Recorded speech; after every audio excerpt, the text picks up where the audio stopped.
नमस्कार विद्यार्थी मित्रांनो, मी ढगे सर, अण्णा साहेब कॉलेज मनसर. इयत्ता 12वी कॉमर्सच्या सहकारी या विषयाचा अभ्यास करत असताना आपण पहिले जे प्रकरण आहे सहकारी संस्थेचे संघटन, त्यातला तिसरा जो मुद्दा आहे सहकारी संस्थेची पदाधिकारी, म्हणजे सहकारी संस्थेच्या संघटन रचनेमधला सभासद, त्यानंतर व्यवस्थापन समिती आणि नंतर त्यानंतर येणारे पदाधिकारी, अशा प्रकारची संघटन रचना अभ्यास. तर त्यातला पदाधिकाऱ्यांमधला शेवटचा जो पदाधिकारी आहे तर तो आपण अभ्यासत आहोत, ते आहे खजिनदार. या अगोदर आपण पहिले पदाधिकारी अभ्यासले, अध्यक्ष, त्यानंतर उपाध्यक्ष आणि त्यानंतर सचिव, या प्रमुख पदाधिकाऱ्यांचा अभ्यास केला आणि त्यानंतर चौथ्या पदाधिकाऱ्यांचा आपण अभ्यास करत आहोत, ते आहे खजिनदार. बघा, खजिनदार या शब्दावरूनच आपल्याला लक्षात येईल की त्यांचं कार्य, त्यांची जबाबदारी आणि त्यांचं कर्तव्य काय असणार आहे. बघा, तर ज्या व्यक्तीकडे संस्थेचे हिशेब ठेवण्याची व आर्थिक व्यवहारांची जबाबदारी असते त्या व्यक्तीला खजिनदार असं म्हणतात. ज्या व्यक्तीकडे सहकारी संस्थेचे हिशेब ठेवण्याची आणि आर्थिक व्यवहारांची जबाबदारी त्यांच्याकडे देण्यात आलेली आहे, अशी व्यक्ती म्हणजे खजिनदार. बघा, मराठीमध्ये खजिना म्हणजे संपत्ती या अर्थाने घेतला जातो. जो खजिनदार जो त्या संस्थेच्या खजिन्याचं संरक्षण करतो आणि संरक्षण करण्याबाबतची जी काही कार्य आहे तर ती पार पाडतो, तो प्रमुख या नात्याने ती सर्व कार्य जी आहे ती सांभाळतो, आर्थिक व्यवहारांची जबाबदारी तो पार पाडतोय आणि त्याचबरोबर त्याला हिशेब सुद्धा ठेवण्याची जबाबदारी असते. बघा, हा खजिनदार जसे इतर पदाधिकारी सहकारी संस्थेमध्ये महत्त्वाचे अधिकारी आहेत, त्याच पद्धतीने सहकारी संस्थेचे पदाधिकारी हे सुद्धा महत्त्वाचे अधिकारी आहेत. कारण हे जे खजिनदार आहे, कारण त्या ठिकाणी असणारा जो काही एक अकाउंट विभाग आहे तर तो अकाउंट विभाग सहकारी संस्थेमध्ये होणारे व्यवहार, त्या व्यवहारांची नोंद करतो आणि तिथे असणारे जे काही इंटरनल ऑडिटर किंवा संबंधित जे अकाउंटंट असतील तर ते त्यासाठीची वेगवेगळी जी काही पत्रकं आहेत तयार करत असतात. लेजर क्लोज करून त्याचा ट्रायल बॅलन्स असेल, ती पत्रक असेल, ताळेबंद असेल, त्यानंतर बॅलन्स शीट असेल, अशा पद्धतीचे जे काही अहवाल आहेत तर ते अहवाल तयार केले जातात, जेणेकरून सहकारी संस्थेचे जे काही हिशेब आहे त्यांची नोंद ही योग्य त्या पद्धतीने केली आहे की नाही. हिशेब पत्रकामध्ये ताळेबंदामधून सहकारी संस्थेची आर्थिक स्थिती समजते आणि त्याचबरोबर होणारे जे व्यवहार आहे ते योग्य पद्धतीनं, योग्य रीतीनं झाले आहे की नाही याची खात्री सुद्धा होते. आणि म्हणून या व्यवहारांची नोंद झाल्यानंतर त्यावर त्या योग्य आहेत की नाही, बरोबर आहेत की नाही हे तपासून त्या हिशेब पत्रकांवरती, ताळेबंदावरती सह्या करण्याचं जे कार्य आहे तर ते कार्य खजिनदाराला पार पाडावं लागतं. म्हणजे तो सह्या करतो याचा अर्थ काय की ते जे झालेले व्यवहार बरोबर आहेत का, योग्य आहेत का, योग्य त्या पुराव्यासहित त्याची नोंद केलेली आहे का, अशा पद्धतीची खातरजमा तो करतो आणि त्याच्यावरती सह्या तो करत असतो. तेव्हा खजिनदाराचा जो संबंध आहे तर तो रोकडीपेक्षा प्रामुख्याने जे काही बँक खात्याशी होणारे व्यवहार आहेत तर त्या व्यवहाराशी येत असतो. म्हणजे धनादेशांच्या माध्यमातून होणारे व्यवहार असतील, धनादेश जमा होणं असेल, धनादेश हटवणं असेल, तर अशा पद्धतीच्या बँकेशी संबंधित असणाऱ्या ज्या व्यवहारांच्या नोंदी आहेत किंवा त्या संबंधित जी कार्य आहेत तर ती मोठ्या प्रमाणामध्ये खजिनदाराला पार पाडावी लागतात. आणि त्यामध्ये धनादेशाच्या नोंदी तपासणे असेल, आलेले धनादेश, गेलेले धनादेश, त्याचबरोबर ज्या काही बिलं येतात, ज्या काही पावत्या येतात तर त्या बिलं, पावत्या हे तपासणं ते बरोबर आहेत का, ज्यांना पेमेंट करणं आहे त्यांना केलं गेलंय का, किंवा आपल्याला ज्यांच्याकडून मिळणार आहे ते मिळालं आहे का, त्याची योग्य ती नोंद झालेली आहे का, हे सर्व खजिनदारांना तपासावं लागतं. आणि त्याचबरोबर जे काही प्रत्येक वर्षाचं बजेट, ज्याला आपण वार्षिक अंदाजपत्रक म्हणतो, जे आर्थिक वर्ष सुरू होण्या अगोदर जे आर्थिक अंदाजपत्रक तयार केलं जातंय तर त्या अंदाजपत्रकानुसार सहकारी संस्थेमध्ये खर्च होतात का, त्यानुसार ती शिल्लक राहते का. कारण हे अंदाजपत्रक करण्याचा हेतूच हा आहे की जेणेकरून संस्थेला भविष्यात येणारं उत्पन्न आणि खर्च याचं योग्य ते नियोजन करता यावं, योग्य ते व्यवस्थापन करता यावं आणि म्हणून या अंदाजपत्रकाप्रमाणे खर्च होतोय का, त्या पद्धतीने उत्पन्न होतंय का, शिल्लक राहते का, तर हे तपासण्याचं कार्य सुद्धा खजिनदारांना घ्यावं लागतं. म्हणजे ते याचा पडताळा घेत असतात. अंदाजपत्रक आणि सद्यस्थिती काय आहे याचा पडताळा ते घेत असतात. या अशा पद्धतीची जी आर्थिक व्यवहारासंबंधी हिशेब ठेवण्यासंबंधीची जी कार्य आहेत तर ती कार्य खजिनदार यांना करावी लागतात. खजिन्याचा रखवालदार या नात्यानं त्यांना ही आर्थिक व्यवहारासंबंधीची जी कार्य आहेत तर ती पार पाडावी लागतात. अशा पद्धतीने आपण सहकारी संस्थेचे पदाधिकारी अभ्यासत असताना अध्यक्ष, उपाध्यक्ष, सचिव आणि खजिनदार या आपल्या अभ्यासक्रमामध्ये असणाऱ्या 4 प्रमुख पदाधिकाऱ्यांचा अभ्यास केलेला आहे. आणि त्यानंतर आपल्याला पुढचा मुद्दा अभ्यासायचा आहे तो आहे तुलनात्मक अभ्यास. बघा, आपण सुरुवातीलाच या प्रकरणाचा अभ्यास करत असताना जी काही सहकारी संस्थेची संघटन रचना आपण अभ्यासली त्यातला संघटन रचनेचा जो पहिला घटक होता ज्याला आपण प्रमुख घटक मानतो, ज्याला आपण सहकारी संस्थेचं मालक मानतो, तर ते आहेत सभासद.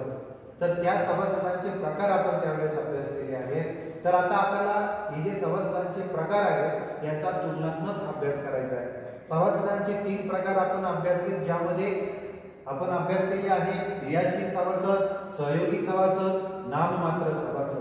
तर या 3 सभासद प्रकारांचा आपण तुलनात्मक अभ्यास करणार आहोत. बघा, हे आपल्याला ज्यावेळेस परीक्षेमध्ये फरक विचारले जातील ते कोणत्या तरी 2 सभासदांच्या बाबतीत असतील. एकतर क्रियाशील सभासद विचारलं जाईल, नाममात्र असेल, किंवा सहयोगी विचारलं जाईल, क्रियाशील सभासद असेल. म्हणजे 2 असतील आणि त्याचे मुद्दे आपल्याला त्या ठिकाणी लिहायचे आहेत. 4 गुणाला विचारलं असेल तर आपल्याला 4 ते 5 इतके मुद्दे लिहावे लागतील.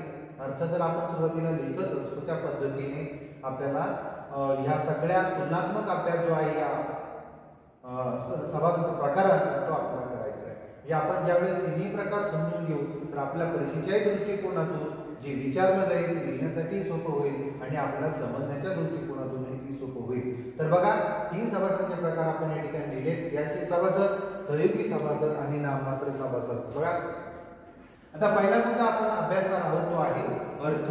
बघा, आता क्रियाशील सभासद म्हणजे काय तर आपण याबद्दल अभ्यास केला आहे. क्रियाशील सभासद म्हणजे काय, त्याचा अर्थ या ठिकाणी दिलेला आहे की संस्थेच्या कारभारात भाग घेणारा व उपविधीमध्ये नमूद केलेल्या संस्थेच्या सेवांचा किंवा साधनांचा किमान मर्यादित वापर करणारा सदस्य म्हणजे क्रियाशील सदस्य होय. बघा, त्याच्या नावावरूनच आपल्याला सभासद प्रकार समजतो आहे क्रियाशील. ठीक आहे, म्हणजे त्याच्या क्रियेला, या सभासदाला त्याच्या क्रियाशीलतेला जोड मिळालेली आहे.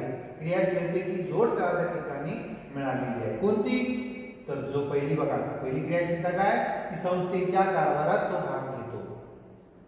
बघा, क्रियाशील सभासद हा संस्थेच्या कारभारात भाग घेतो.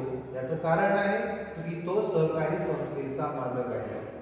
आपण बघितलंय की तो मालक असल्या कारणाने आता बहुसंख्य असतात, विखुरलेले असतात, म्हणून त्यांनी व्यवस्थापनाच्या दृष्टिकोनातून पर्याय शोधला. तो काय की ते आपले प्रतिनिधी व्यवस्थापन समितीवरती नेमतात, ज्याला संचालक मंडळ असं आपण म्हणतो. म्हणजे लोकशाहीच्या मार्गाने निवडणूक घेतली जाते आणि त्यातून ते आपले प्रतिनिधी नेमतात. तो एक भाग झाला. म्हणजे या ते व्यवस्थापनावर त्यांचा अंकुश आहे.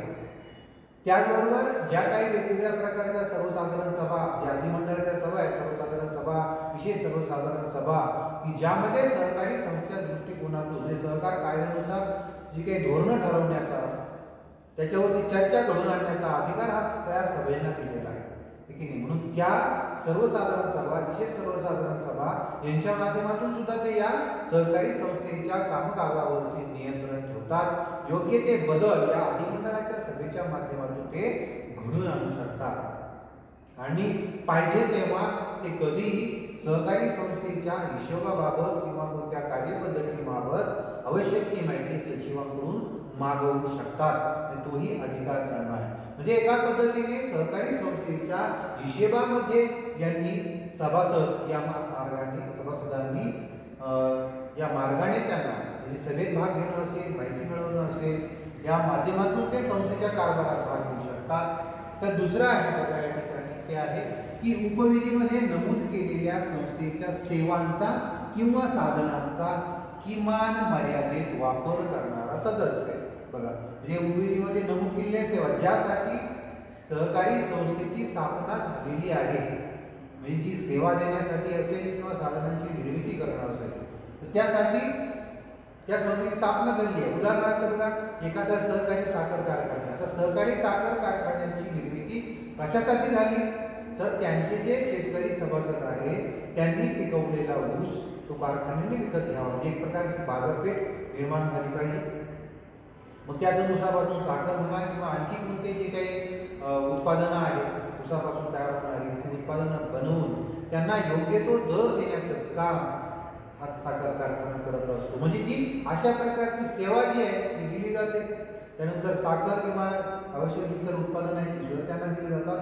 म्हणजे अशा प्रकारे आता जे सभासद जे आहेत ते साखर कारखान्याचे ते काय करतील, त्यांनी सहकारी संस्थेला आपल्या शेतामध्ये पिकवलेला ऊस जो आहे तर तो विकला पाहिजे. ही काय संस्थेच्या सेवाचा त्यांनी किमान मर्यादेत वापर केला. म्हणजे त्यांना ठरवून दिलं की त्यांचं जेवढं शेत आहे त्यातील त्यांनी ऊस जो पिकवलेला ऊस हा कमीत कमी इतका म्हणजे ती मर्यादा जी कारखाने त्यांची घालून दिली असेल इतका टन ऊस जो आहे तर तो कारखान्याला त्यांनी दिला पाहिजे, जेणेकरून त्याचे साखरीत रूपांतर होईल किंवा इतर अत्यंत जे काही उत्पादन आहेत त्याचे रूपांतर करू शकेल आणि त्यातून योग्य दर सुद्धा शेतकऱ्यांना मिळणार आहे. म्हणजे ही सेवा आहे त्याचा त्यांनी किमान मर्यादा म्हणजे कमीत कमी मर्यादा ठेवून का होईना पण त्यांनी त्या सेवेचा लाभ घेतला पाहिजे. किंवा साधनाच्या बाबतीत म्हणा की एखादी शेतकरी सहकारी संस्था असेल ती जी काय करते की त्या सहकारी संस्था तिथल्या शेतकऱ्यांना तिथे सभासद जे आहेत त्यांना औषधे शेतीसाठी लागणारी औषधे, खते, बियाणं जे आहेत किंवा काही सहकारी संस्था जी आहेत शेतीसाठी लागणारी अवजारं जी आहेत ती सुद्धा काही नाममात्र भाड्याने शेतकऱ्यांना वापरण्यासाठी देतात. म्हणजे अशा पद्धतीने ही सेवा किंवा साधनं यांचा किमान मर्यादित का होईल कमीत कमी मर्यादित का होईना तर त्यांनी वापर केलेला असला पाहिजे असे सदस्य म्हणजे क्रियाशील सभासद होय. म्हणजे जे काय करतात व्यवस्थापनातही सहभाग घेतात आणि त्याचबरोबर सहकारी संस्थेची असे सेवा आहे त्यांचा सुद्धा ते लाभ घेतात. बघा त्यानंतर आता त्याचा दुसरा जो प्रकार आहे सभासदाचा तो आहे सहयोगी सभासद. बघा आता आपण क्रियाशील सभासद म्हणजे काय पाहिलं, पण आता हा दुसरा प्रकार आहे सहयोगी सभासद. सहयोगी सभासद म्हणजे काय बघा तर क्रियाशील सभासदाबरोबर संयुक्तिकरित्या भाग खरेदी करणारा सभासद म्हणजे सहयोगी सभासद होय. बघा म्हणजे आता यांनी काय केलंय हा क्रियाशील सभासदांबरोबर संयुक्तिकरित्या जसं आपलं बँकेमध्ये पर्सनल अकाउंट असतं, व्यक्तिगत अकाउंट असतं स्वतःचं एकट्याचं, त्याच पद्धतीने दोघांचं तिघांचं सुद्धा अकाउंट असू शकतं ज्याला आपण काय म्हणतो जॉईंट अकाउंट. ठीक आहे, संयुक्तिक खाते. हे जसं बँकेच्या बाबतीत आहे तसं इथे सुद्धा भाग खरेदी करत असताना काय केलेलं आहे बघा की भाग जे आहेत तर ते एकापेक्षा जास्त व्यक्तींनी खरेदी केले. 2, 3, 4 लोक जे आहेत ते एकत्र येतात आणि भागांची खरेदी करतात. कधी कधी असं होऊ शकतं एकाच कुटुंबातील पती आणि पत्नी या दोघांच्या नावाने त्यांनी भाग खरेदी केले गेले असंही होऊ शकतं. म्हणजे ज्याने क्रियाशील सभासदाबरोबर संयुक्तिकरित्या भाग खरेदी केलेले आहेत तर त्याला सहयोगी भागधारक असं म्हणतात. क्रियाशील म्हणजे बघा आता ह्या सभासदाबरोबर काय ज्याचं भाग प्रमाणपत्रावरती पहिल्यांदा नाव येईल तो क्रियाशील सभासद, मग दुसऱ्यांदा, तिसऱ्यांदा, चौथ्यांदा ज्याचं नाव असेल त्याला सहयोगी सभासद म्हणतात.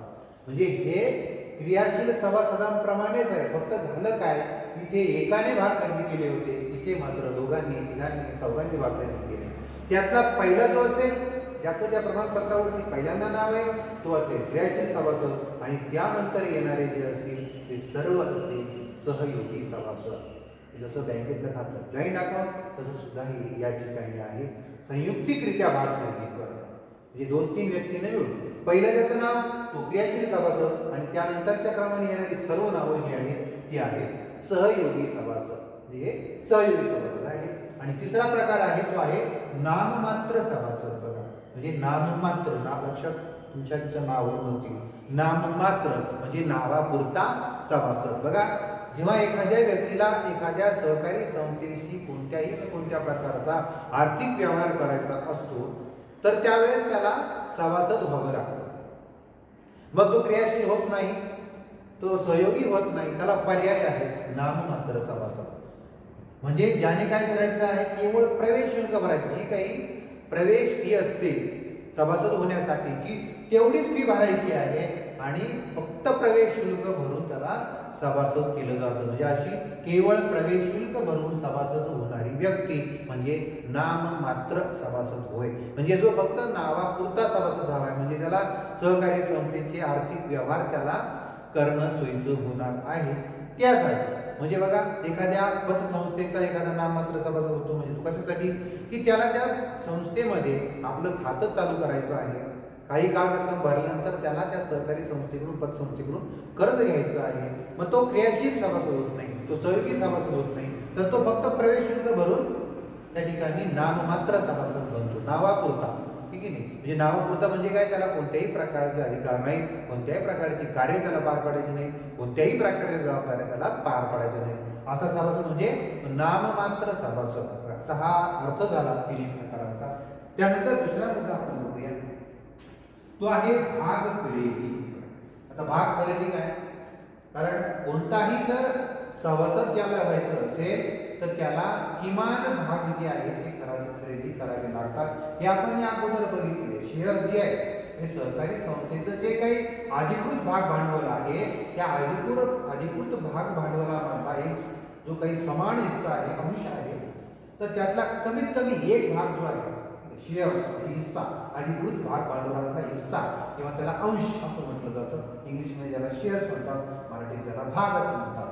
तर ही जी भाग खरेदी आहे ही भाग खरेदी या सभासद प्रकारांना कोणाकोणाला लागू आहे, बंधनकारक आहे, ते आपण या दुसऱ्या मुद्द्यात बघणार आहोत. तर बघा, क्रियाशील सभासद जे आहे तर त्यांना जर म्हणजे ज्याला कोणाला सभासद व्हायचं असेल क्रियाशील सभासद, तर त्याने किमान कमीत कमी एक तरी भाग त्याने खरेदी केलेला असला पाहिजे. कमीत कमी एक भाग जो आहे तो खरेदी केला पाहिजे. तर जास्तीत जास्त किती असावा आपण ते बघितलंय.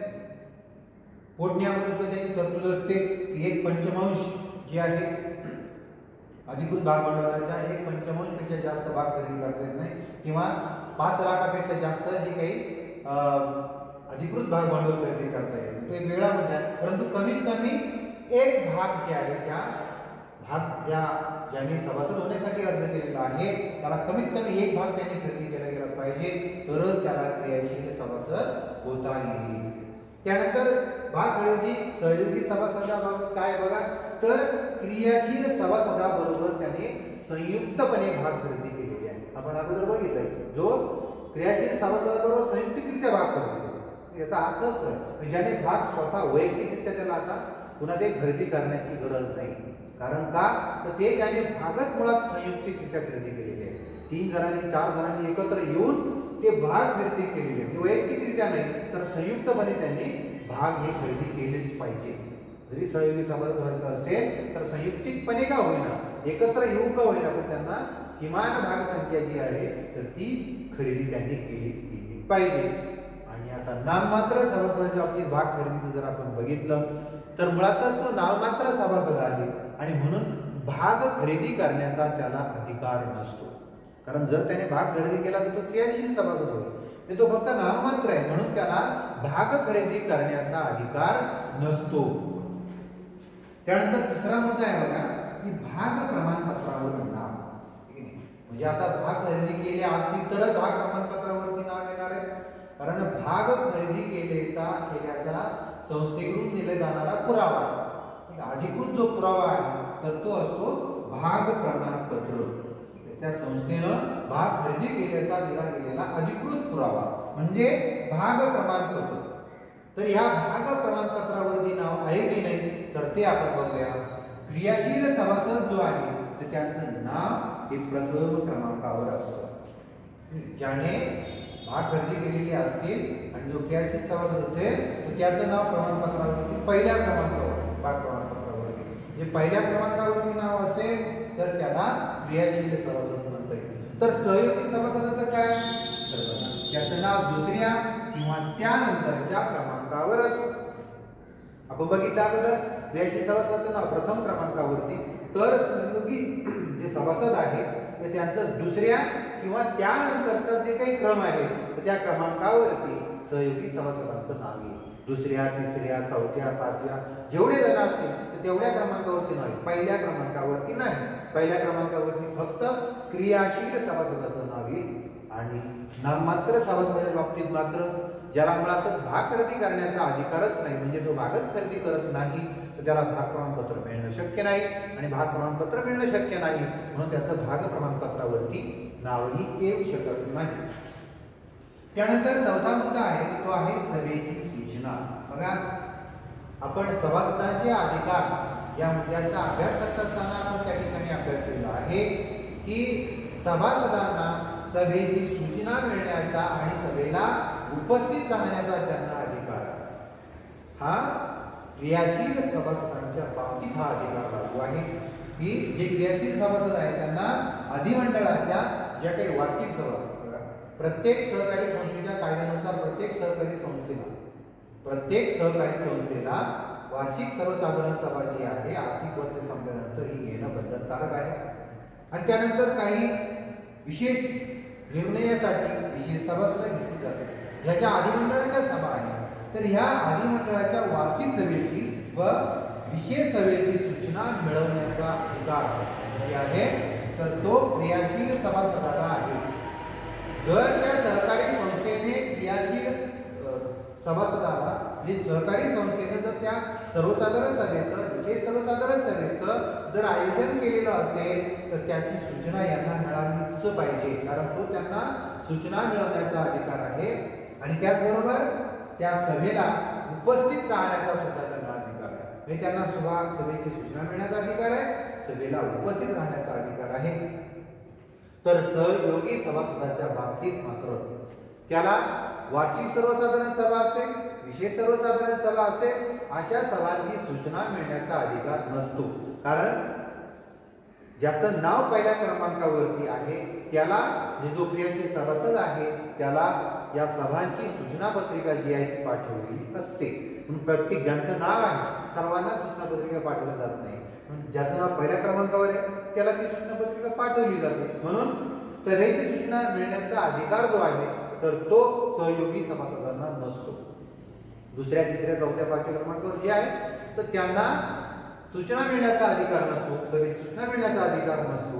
परंतु जर क्रियाशील सभासदाला सभेची सूचना मिळते, परंतु तो काही कारणास्तव तो जर सभेला उपस्थित राहू शकला नाही, काही त्याची वैयक्तिक कारण असेल किंवा आणखी कोणतं कारण असेल की त्या कारणामुळं त्या सभेला तो उपस्थित राहू शकत नाही, तर अशा वेळी क्रियाशील सभासदाच्या अनुपस्थितीमध्ये त्या सभेला सहयोगी सभासदाला हजर राहता येते. हे तो त्या ठिकाणी सभेला हजर राहू शकतो आणि त्या ठिकाणच्या कामकाजामध्ये तो सहभाग घेऊ शकतो. पण कधी जर क्रियाशील सभासद अनुपस्थित असेल तर क्रियाशील सभासदाच्या उपस्थितीमध्ये सहयोगी सभासदाला त्या ठिकाणी उपस्थित राहता येणार नाही, आपल्या अधिकारांचा वापर करता येणार नाही. ही सहयोगी सभासदाच्या बाबतीत झाले. आणि नाममात्र सभासदाच्या बाबतीत मात्र जो नावापुरताच असल्या कारणानं त्याला सभेची सूचना मिळण्याचा अधिकार नाही, कोणत्याच सभेची सूचना मिळण्याचा त्याला अधिकार नाही आणि सभेची सूचना मिळण्याचा अधिकार नाही. त्याचबरोबर त्याला त्या सभेला हजर राहण्याचा सुद्धा अधिकार नाही. तो उपस्थितही राहू शकत नाही, त्याला सूचनाही मिळू शकत नाही, कोणताच अधिकार जो आहे त्याला प्राप्त नाही.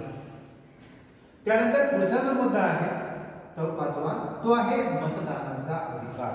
बघा, मतदानाचा अधिकार जो आहे, आता मतदान सहकारी संस्थेच्या ज्या काही सभा असतात, मग ती सर्वसाधारण सभा असेल, विशेष सर्वसाधारण सभा असेल, व्यवस्थापन समितीच्या सभा असतील, तर या सभांमध्ये जे कामकाज होतं तर ते लोकशाही मार्गाने होतं. त्या ठिकाणी निर्णय घेतले जातात, प्रतिनिधी नेमले जातात, हे लोकशाही मार्गाने निवडले जातात, निर्णय सुद्धा लोकशाही मार्गाने घेतले जातात.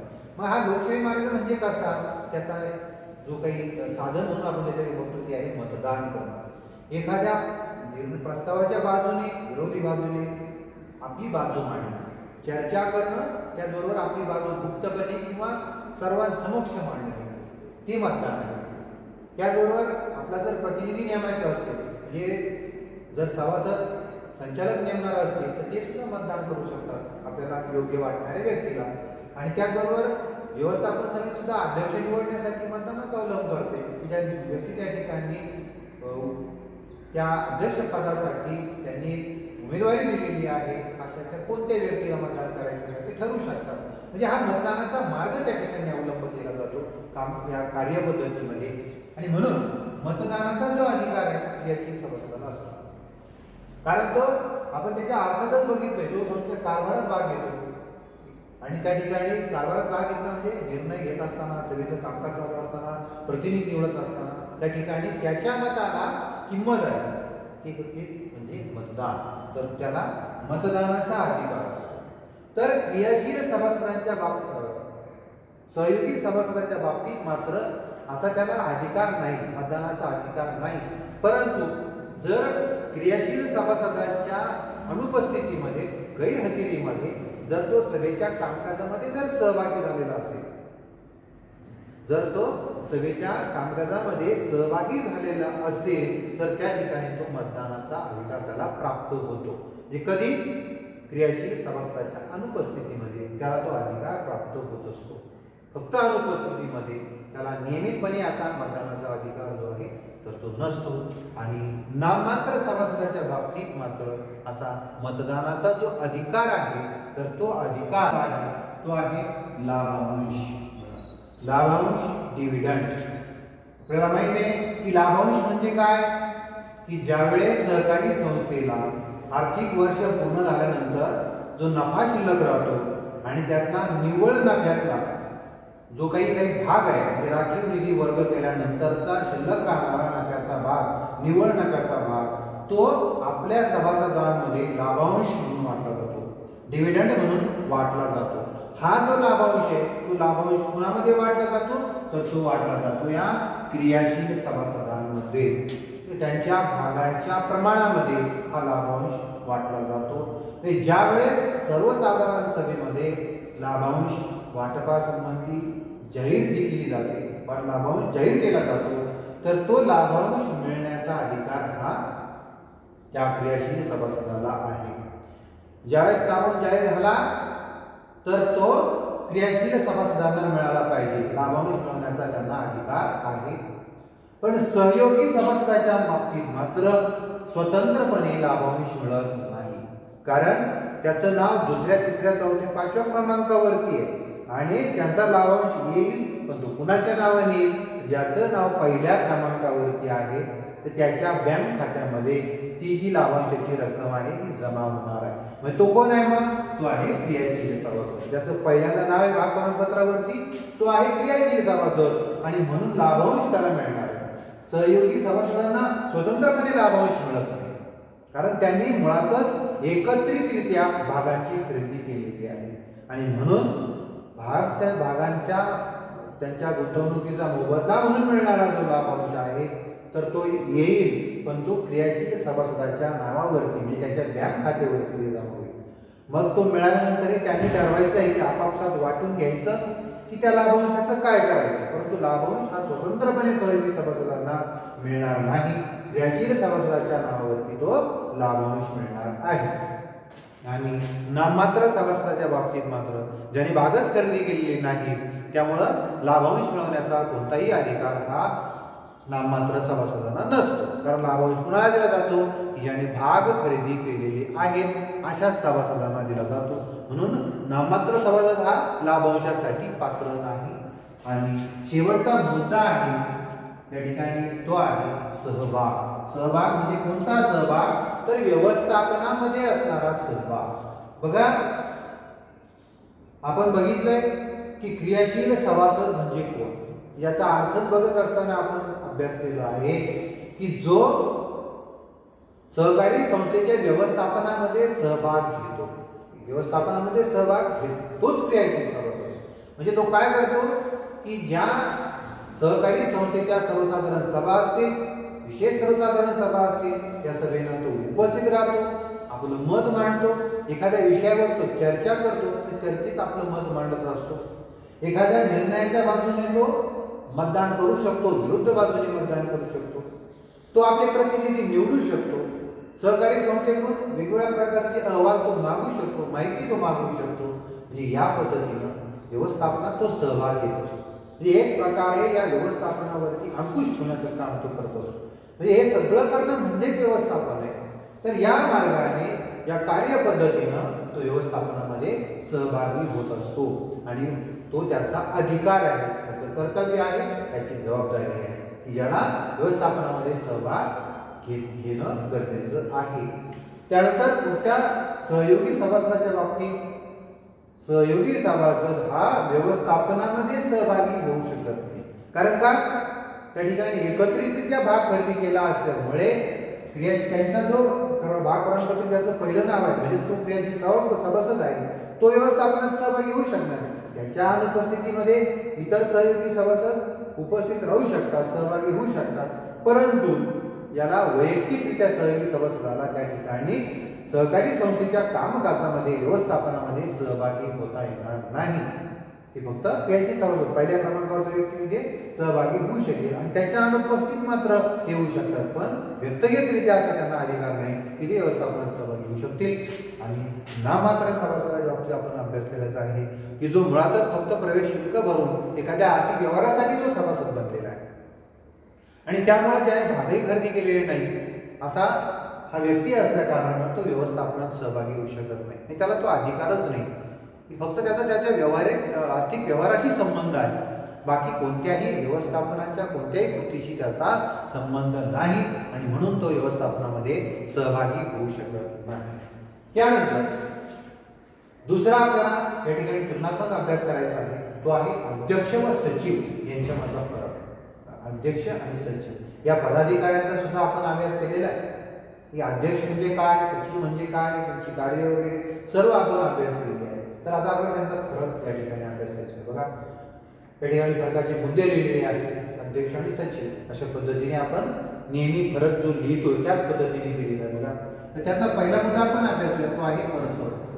आता अध्यक्ष म्हणजे कोण आपण अभ्यास करू तर अध्यक्ष म्हणजे जी काही व्यवस्थापन समिती आहे, संचालक मंडळ आहे, तर त्यांच्या मधीलच एका व्यक्तीची नेमणूक या संचालक मंडळाचा प्रमुख किंवा व्यवस्थापन समितीचा प्रमुख म्हणून केली जाते. तो अध्यक्ष म्हणजे ज्याची नेमणूक कशातून केली ती तो अगोदर संचालक आहे आणि त्या संचालकांमधूनच एका व्यक्तीची नेमणूक अध्यक्ष म्हणून केली आहे. म्हणजे तो त्या ठिकाणी त्या संचालक मंडळाचा नेता बनतोय, प्रमुख बनतोय आणि म्हणून अध्यक्ष म्हणजे कोण तर संचालक मंडळाचा प्रमुख. संचालक मंडळाचे प्रमुख म्हणजे अध्यक्ष होय. कारण का संचालकांमधूनच त्यांची निवड केलेली आहे, लोकशाही मार्गाने त्यांची निवड केलेली आहे आणि ते अध्यक्ष आहे. त्यानंतर सचिव कोण, सचिव म्हणजे काय तर नेहमीप्रमाणे आपल्याला माहिती आहे की सचिवाचं सगळ्यात महत्त्वाचं कार्य कोणतं आहे, ते अगदी जे प्राचीन काळापासून तो कार्य करत आलेला आहे आणि ते आहे पत्रव्यवहार. हे सहकारी संस्थेचा पत्रव्यवहार सांभाळणारी आणि त्याचबरोबर कार्यालयीन कामकाज पाहणारी व्यक्ती म्हणजे सचिव होय. सेक्रेटरी ज्यांना आपण म्हणतो, चिटणीस ज्यांना म्हणतो की जे काय करतात त्या सहकारी संस्थेचं पत्रव्यवहाराचं काम बघतात. बघा आपण बघतोय की सहकारी संस्थेच्या बाबतीत किंवा कोणत्याही संस्थेच्या बाबतीत पत्रव्यवहार आणि हिशोबाच्या नोंदी ही दोन कार्य जी आहेत सर्वात महत्त्वाची असतात की त्याच्यातूनच सहकारी संस्थेची म्हणजे पत्रव्यवहार जो आहे तो समाजातील भूमिका जी आहे तर त्या संस्थेची तर ती तो दाखवित असतो. जर पत्रव्यवहार अत्यंत प्रभावी असेल, चांगला असेल तर त्या संस्थेचं नाव किंवा नावलौकिकीचा वाढतो आणि हिशेबाच्या नोंदी जर पारदर्शक असेल, शास्त्रीय पद्धतीने असेल, योग्य असेल तर ती आर्थिकदृष्ट्या सुद्धा चांगल्या सक्षम अशा मार्गाने पुढे जाऊ शकते. ठीक आहे. तसंच मग इथे पत्रव्यवहार सगळ्यात महत्त्वाचं कार्य आहे तर ते पत्रव्यवहार करण्याचं काम करणारी व्यक्ती सचिव म्हणजे त्याचबरोबर कार्यालयीन कामकाज म्हणजे त्या ठिकाणी कार्यालयीन प्रमुख आहे. जसं सहकारी संस्थेचे प्रमुख अध्यक्ष तर हे कार्यालयाचे प्रमुख आहे, ज्याला आपण मुख्य कार्यकारी अधिकारी चीफ एक्झिक्युटिव्ह ऑफिसर सुद्धा म्हणू शकतो, परंतु तसं म्हणता येत नाही, त्यांना सचिव असं म्हणतात. म्हणून तिथे कार्यालयाचे प्रमुख जे कार्यालयाच्या कामावरती देखरेख ठेवतात, नियंत्रण जे आहे त्यांचं नियंत्रण असतं, त्यांच्या मार्गदर्शनाने त्या ठिकाणी कार्यालयाचं कामकाज जे आहे तर ते पार पाडलं जातं. अशी व्यक्ती म्हणजे सचिव होय. त्यानंतर दुसरा मुद्दा आहे तो आहे निवडीचा, निवड किंवा नियुक्ती. तर आता जे काही सहकारी संस्थेचे अध्यक्ष आहेत त्यांची निवड केली जाते. सहकारी संस्थेच्या अध्यक्षांची निवड केली जाते, कारण तिथे जर 9, 7, कारण ही संचालकांची संख्या व्यवस्थापन समितीच्या सदस्यांची संख्या ही विषम असते. म्हणून जर तिथे 7 असेल, 9 इतके असतील संचालक, तर त्यातल्या एका व्यक्तीची निवड केली जाते. तिथे 2 उमेदवारही उभे राहू शकतात, त्यांच्यामध्ये लोकशाही मार्गाने मतदानाचं कामही होऊ शकतं आणि ज्याला बहुमत असेल तो अध्यक्ष म्हणून त्या ठिकाणी त्याची निवड होते. म्हणजे इथे संस्थेचे जे संचालक आहेत तर ते एका व्यक्तीची नेमणूक जी आहे किंवा निवड जी आहे तर ती संचालक म्हणून करतात. त्या ठिकाणी एक उमेदवार असेल तर बिनविरोध त्याची निवड होईल, 2 जण असतील तर मग मतदानाच्या माध्यमातून होईल. तर त्या संचालकांमधूनच एका व्यक्तीची निवड हे संचालकच करतात. निवड करण्याचं काम कोण करतं तर त्या सहकारी संस्थेचे संचालक करत असतात. तर सचिवाची निवड कोण करतं? सचिवाची निवड नाही, सचिवाची नियुक्ती केली जाते. त्यांची केली जाते नियुक्ती, कारण सचिव म्हणून काम करण्यासाठी ज्याच्याकडे शैक्षणिक पात्रता आहे, ज्याच्याकडे व्यावसायिक पात्रता आहे, ज्याच्याकडे अनुभव आहे, ज्याच्याकडे कौशल्य आहे, अशा व्यक्तीची मुलाखत घेऊन किंवा त्या ठिकाणी नियुक्ती करण्यासाठी जे काही योग्य मार्ग असतील त्याचा अवलंब करून ते कार्य करण्यासाठी सचिव म्हणून व्यवस्थापन समिती म्हणजे संचालक मंडळ त्या व्यक्तीची नियुक्ती करते. 4 लोक असतील, 5 लोक असतील, म्हणजे जर असं होईल की जाहिरात दिली एखादी सहकारी संस्था, त्यातून जे काही त्यासाठी पात्र असणारे लोक आहेत ते अर्ज करतील, उपस्थित राहतील आणि त्यांची मुलाखत वगैरे घेऊन त्यांच्या ज्ञानाची, अनुभवाची, कौशल्याची चाचपणी करून सचिव म्हणून त्यांची नियुक्ती केली जाते. तर ते कोण करतं? ती करते व्यवस्थापन समिती म्हणजे संचालक मंडळ. त्यानंतर पुढचा मुद्दा आहे तो आहे कार्य. कोणकोणती कार्य जी आहेत तर ती पार पाडावी लागतात. अध्यक्ष जे आहे तर ते अध्यक्ष सहकारी संस्थेचे प्रमुख आहेत आणि म्हणून प्रमुख या नात्यानं सहकारी संस्थेची जी काही दैनंदिन कामकाज आहे ते पाहण्याचं कार्य त्यांना करावं लागतं. बघा, आपण बघितलं की सहकारी संस्थेचे सभासद हे मालक असतात, परंतु बहुसंख्याने विखुरलेल्या असतात. त्यांनी पर्याय म्हणून व्यवस्थापन समिती जी आहे ती केलेली आहे, त्याची निवड त्यांनी केलेली आहे लोकशाही मार्गाने. आणि आता हे सुद्धा जास्त संख्येने आहे, म्हणून आपल्यातही यामध्येही कोणतरी प्रमुख व्यक्ती असायला हवा, म्हणून अध्यक्षांची निवड त्या ठिकाणी केली आहे, जे दैनंदिन कामकाज पाहू शकतील. कारण दैनंदिन कामकाज कोण पाहिजे तर मालक, पण त्यासाठी पर्याय म्हणून व्यवस्थापन समिती आणि त्यानंतर मग अध्यक्ष हे दैनंदिन कामकाज पाहतात. जे पाहतात, जे त्या ठिकाणी देखरेख आणि नियंत्रण जे आहे ते त्यांचं असतं. त्याचबरोबर तिथे असणारा जो काही कर्मचारी वर्ग असेल, अधिकारी वर्ग असेल, पदाधिकारी वर्ग असेल किंवा इतर सहकारी संस्थेत संबंधित जे असेल त्यांना काही अडचण येते, त्यांना काही भौतिक गोष्टीची गरज भासेल काम करताना, तर त्यांना तशी मदत आणि मार्गदर्शन करण्याचं कार्य सुद्धा अध्यक्षांना पार पडतं. जर त्यांना काही अडचणी असतील, काही भौतिक गोष्टी पाहिजे, उदाहरणार्थ एखाद्या कार्यालयातल्या अधिकाऱ्यासाठी काही संगणक पाहिजे, तर तो आपलं म्हणणं अध्यक्षांसमोर मांडेल आणि त्यात ते मदत करतील. किंवा जर एखाद्या काही तांत्रिक बाबतीत जर त्यांना अडचण वाटत असेल त्या व्यक्तींना, तर ते अध्यक्षांकडून मार्गदर्शन सुद्धा घेऊ शकतात, मदत आणि मार्गदर्शन करण्याचं कार्य पार करतात. त्यानंतर आर्थिक हितसंबंधाचं रक्षण करणं. सहकारी संस्था ही मुळातच आर्थिकदृष्ट्या जे काही अक्षम लोक आहेत, आर्थिकदृष्ट्या दुर्बळ आहेत, अशा लोकांनी एकत्र येऊन सहकारी संस्थेची स्थापना केलेली असते आणि म्हणून त्या संस्थेचं आणि परिणामतः सभासदांच्या आर्थिक हितसंबंधाचं रक्षण करण्याचं कार्य अध्यक्षांना पार पाडावं लागतं. म्हणजे कोणतंही कार्य करत असताना त्या ठिकाणी काटकसर झाली पाहिजे. कमीत कमी खर्चात चांगल्या दर्जाचं कार्य कसं होईल तर हे त्या ठिकाणी बघितलं गेलं पाहिजे. ते सुद्धा कार्य अध्यक्षांना पार पाडावं लागतं.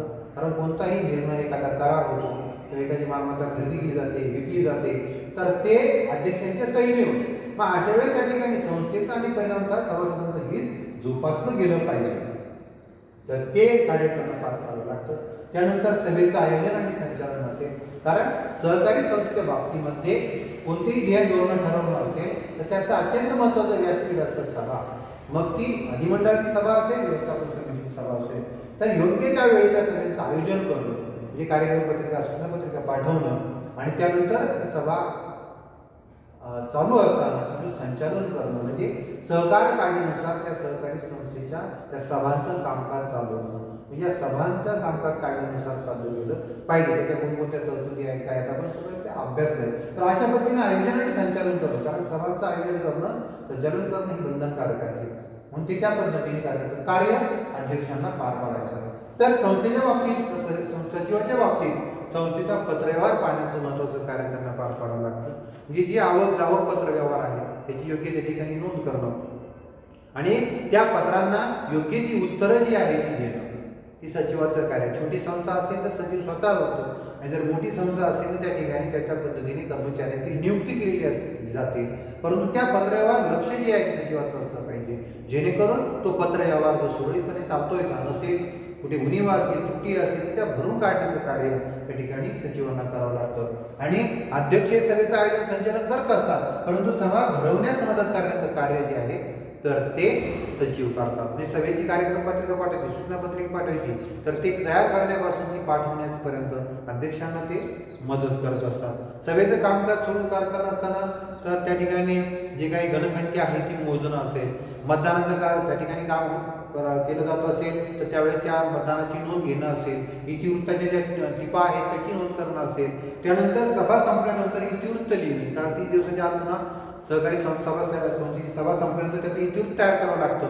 तर ते इतिवृत्त अध्यक्षांच्या मार्गदर्शनाने सल्ल्याने सचिव तयार करत असतात. नंतर अध्यक्षांची सही घेतात आणि त्यानंतर निबंधकास माहिती पुरवणे, कारण सहकार कायद्यानुसार सचिवाची नेमणूक करणं ही बंधनकारक आहे.